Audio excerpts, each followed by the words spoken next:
Nung makita natin si Sara Duterte yung picture ni PBBM doon sa isang bodega kung saan nga may mga nakumpiska na illegal na droga, ayun, syempre, may lalabas na mga pictures, mga photos dyan.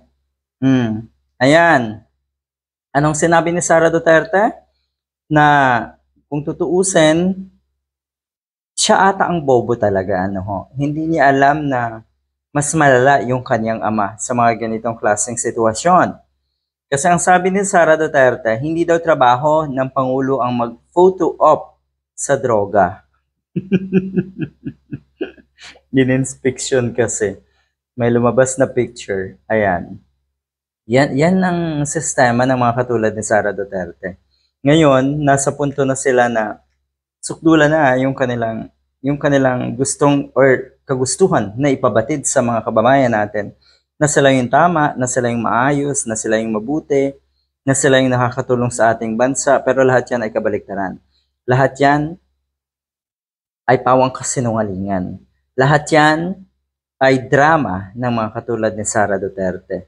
Dahil, yun nga, madalas ko ring sabihin ito na ang kaisipan ng mga DDS, na ang pinagmulan syempre ay ang mga Duterte. Pag sila ay nasukol, pag sila ay na bisto sa kanilang kawalang hiyaan, magtuturo yan ng iba. At magmamalinis, magpi-feeling victim, ganyan na ganyan ang sitwasyon. Oh, photo op nga ba na matatawag yon or sadyang may nakakuha lang ng picture doon sa pag-inspect ni PBBM at natural lamang nalalabas yan, di ba? Pangulo Pangulo ng bansa balita Baka kasi or siguro hindi alam ni Sara Duterte kung ano yung mga bagay na totoong balita, na dapat ibalita, na newsworthy na matatawag. O eto, ang mga netizens napakasipag, natural, maghahalongkat yan. Dahil naging Pangulo si Digong, ang ama mo, Sara Duterte, tignan natin. Yung mga sinasabi mo, madalas ay bumabalik sa inyo. So eto po, kasama si Bongo ata dito or kung sino man ito. Ito po, literal daw na hawak pa ni Digong yung mga droga. Kung yung kay PBBM ay photo op, ano naman po ang tawag dito? Ano to?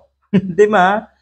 Hindi ba kayo nahihiya na lahat ng mga akusasyon nyo, lahat ng mga itinuturo nyo na mali ng ibang tao, ang totoo, kayo pala yun? Kayo pala ang gumagawa nun?